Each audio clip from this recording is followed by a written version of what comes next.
ତେବେ ଆଜି ଅର୍ଥାତ୍ ଜୁଲାଇ 3 ତାରିଖ ଗୁରୁବାର ଆଜିକାର ପାଣିପାଗ ଅପଡେଟ୍ ଆସିଯାଇଛି। ଲଘୁଚାପ ପ୍ରଭାବରେ ଜାରି ରହିବ ପ୍ରବଳ ବର୍ଷା।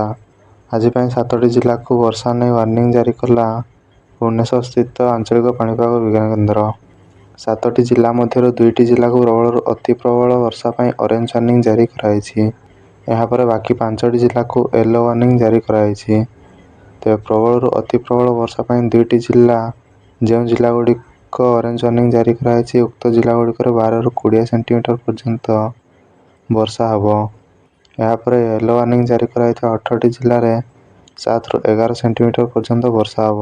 ତେବେ ଏନେଇ ସମ୍ପୂର୍ଣ୍ଣ ଅପଡେଟ୍ଟି କ'ଣ ରହିଛି ଏବଂ କେଉଁ କେଉଁ ଜିଲ୍ଲାରେ ଅତି ପ୍ରବଳ ବର୍ଷା ହେବ ତା ସହିତ ଲଘୁଚାପକୁ ନେଇ ସମ୍ପୂର୍ଣ୍ଣ ଅପଡେଟ୍ଟି କ'ଣ ରହିଛି, କେତେ ଦିନ ପର୍ଯ୍ୟନ୍ତ ରାଜ୍ୟରେ ଲଘୁଚାପ ପ୍ରଭାବ ରହିବ, ଏନେଇ ସମ୍ପୂର୍ଣ୍ଣ ଅପଡେଟ୍ଟି କ'ଣ ରହିଛି ଜାଣିବା ପାଇଁ ଭିଡ଼ିଓଟିକୁ ଶେଷ ପର୍ଯ୍ୟନ୍ତ ଦେଖନ୍ତୁ। ତା ସହିତ ଚ୍ୟାନେଲକୁ ନ ଆସିଥିଲେ ଏବେ ହିଁ ସବସ୍କ୍ରାଇବ୍ କରନ୍ତୁ ଏବଂ ନୋଟିଫିକେସନକୁ ମଧ୍ୟ ଅନ୍ କରନ୍ତୁ, ଯାହାଫଳରେ ପ୍ରତିଦିନ ପାଣିପାଗ ଅପଡେଟ୍ ପାଇପାରିବେ। ସୂଚନା ଅନୁଯାୟୀ ଉତ୍ତର ପଶ୍ଚିମ ବଙ୍ଗୋପସାଗର ସହ ପଶ୍ଚିମବଙ୍ଗ ଏବଂ ବାଂଲାଦେଶ ଉପକୂଳରେ ଲଘୁଚାପ କ୍ଷେତ୍ର ସୃଷ୍ଟି ହୋଇଛି। ଏହାର ପ୍ରଭାବରେ ରାଜ୍ୟରେ ଆସନ୍ତା 6 ତାରିଖ ଯାଏଁ ମଧ୍ୟମରୁ ପ୍ରବଳ ବର୍ଷା ହୋଇପାରେ। ତେବେ କେଉଁ କେଉଁ ଜିଲ୍ଲାକୁ ଅରେଞ୍ଜ ୱାର୍ଣ୍ଣିଂ ଏବଂ ୟେଲୋ ୱାର୍ଣ୍ଣିଂ ଜାରି କରାଯାଇଛି ଚାଲନ୍ତୁ ଜାଣିବା।